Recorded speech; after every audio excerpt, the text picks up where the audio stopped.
Ẹ káàbọ̀ padà. Bóò ni? Ẹ jẹ́ ń fún wa ní ìbéèrè mìíràn eléyìí tó le ju èyí tá a ṣe nínú fẹ́ràn eléyìí tó lọ. Bóò ni ṣá lè ṣègbìyànjú ìpèníjà eléyìí tó wà ní apá ìsinmi yìí? Ìbéèrè náà dá lórí closure, identity àti inverse. Ó yá, ẹ jẹ́ ká gbìyànjú rẹ̀. Nínú fẹ́ràn yìí, a máa ṣàlàyé bẹ́ẹ̀ ṣe lè ṣe irú ìbéèrè báyìí. Ẹ máa bá mi ká lọ. A binary operation star, ẹ mọ́ gbàgbé tá a bá ti ní binary operation a gbọ́dọ̀ mọ rí set tí wọ́n define rẹ̀ is defined on the set R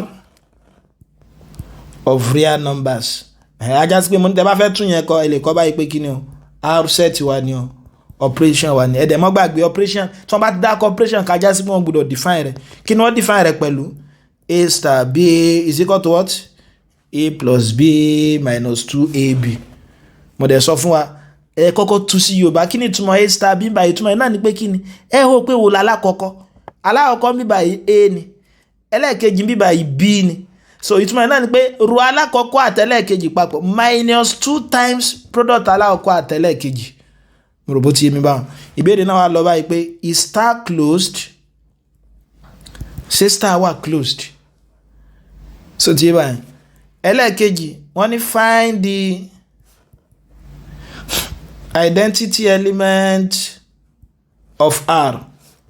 kẹwàá tí identity element yóò jẹ́ àti mọ̀ pé yóò máa wà unique o. C wọ́n ní determine the inverse under star. Eléyìí ò lè rárá láti ṣe òun náà ni pé kí ni o ẹ jẹ́ kọ́kọ́ mọ̀ tí wọ́n define operation mi pẹ̀lú A star B òun ní kí ni o A plus B minus 2AB. So ti ń bá A star B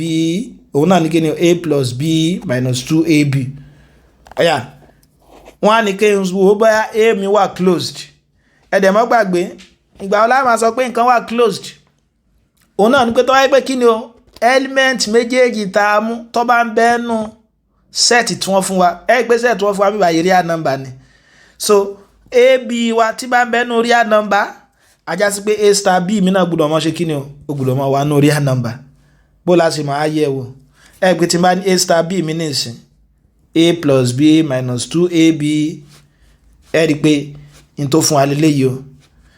A nìsín real number ni o àbí B real number ni o tí bá multiply real number méjèèjì papọ̀ kí ni ó mọ fún mi real number ni o tí n bá ro real number méjì náà papọ̀ kí ni ó mọ fún mi o real number lòun náà tí n bá yọ real number méjì kúrò nú ara wọn pé A plus B tí ń ṣe real number minus 2AB tó náà ṣe real number minus real number kí lòun náà mọ fún mi yóò mọ fún mi ní real number ẹ rí pé n tá mọ get náà real number náà ni ajá sí pé A star B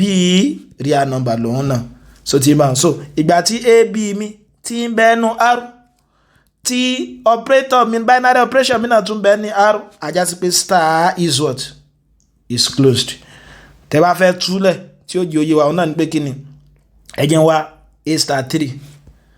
ṣe pé wọ́n ti fún mi ní A star B mi pé kó mọ jẹ́ A plus B minus 2AB ajá sí pé A star 3 ó mọ jẹ́ ṣùgbọ́n dá ẹ mọ́ lo nọ́mbà fi ṣe torí nọ́mbà kan rẹ̀ tẹ́ bá lo arbitrary element yóò mọ̀ ṣiṣẹ́ fún gbogbo àwọn tó ń bá bẹnu set yẹn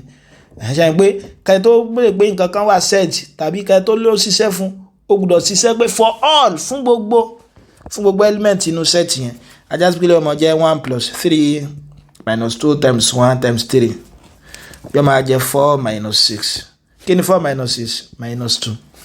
1 real number ni o 3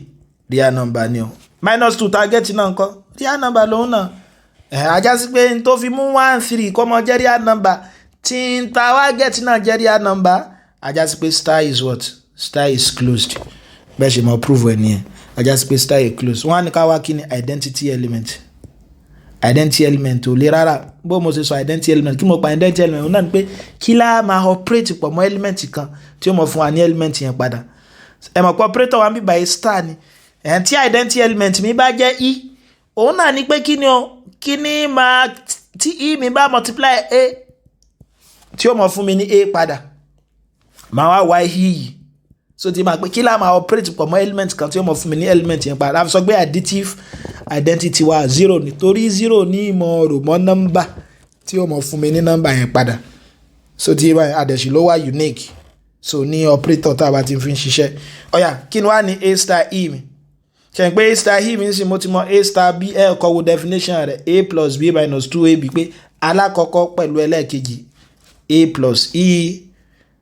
minus 2 times alákọ̀ọ́kọ́ àtẹlẹ́ẹ̀kejì zero ni ẹ pé gbogbo eléyìí lélẹ́yìí òun ló fún wa lélẹ́yìí tẹ́ bá ṣe a star e pẹ̀lú àlàyé tí mo ṣe is equal to a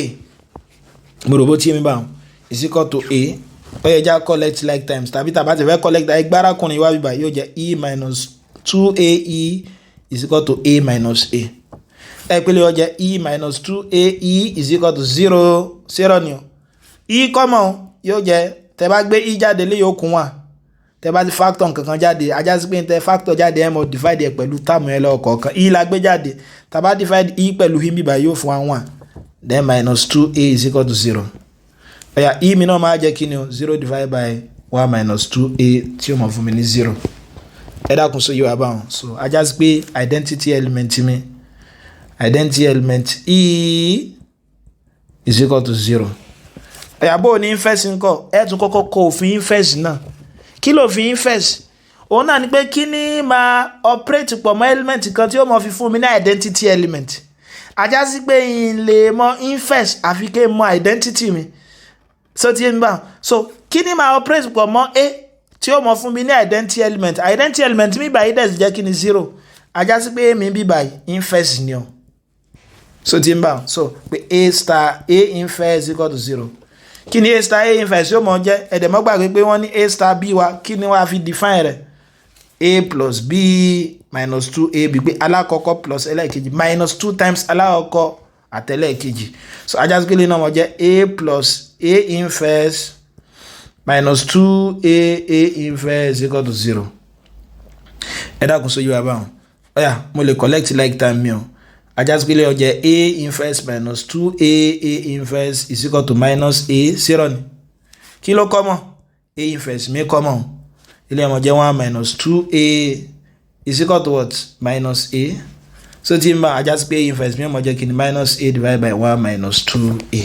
so minus a is equal to minus a divided by 1 minus 2a ìbéèrè wa lè wá pé ìgbà ó ní èwo náà àwọn element yẹn ni ò ní mọ ní inverse èwo náà àwọn element yẹn ni ò ní mọ ní inverse àti mọ̀ pé gbogbo wọn ní ò mọ ní inverse torí tí n bá fẹ́ find the inverse 2 ní ìsìn sàn pé yóò mọ̀ jẹ́ pé ibi tí n bá ti rí a kí n fi 2 sí ilé ọmọ jẹ́ minus 2 divided by 1 minus 2 times 2 yóò mọ̀ jẹ́ minus 2 divided by 1 minus 4 minus 2 over minus 3 tí ṣe 2 over 3 inverse 2 nìyẹn bẹ̀tẹ̀ yìí tí ò ní mọ ní inverse ni pé kí ni o tó bá ti jẹ́ pé ó bá jẹ́ undefined ìgbà wo ni ó mọ̀ jẹ́ undefined tí denominator mi bá jẹ́ 0 1 minus 2 èmi tó bá jẹ́ 0 kí ni value yóò mọ̀ jẹ́ 1 is equal to 2a èmi ó dẹ̀ máa jẹ́ kí ni o half ajá sí pé gbà tá a ní mọ ní inverse òun náà nígbà tí a mi bá jẹ́ half òun náà nígbà tí a mi bá jẹ́ half ẹ dákun sóyè wa ọ̀yà ẹ jẹ́ tó fún wa ní àpẹẹrẹ mìíràn so yóò gbà lórí módúlò sẹ́yìn pé mo gbádùn lánàá pé máa ṣe èyí tó jọmọ́ módúlò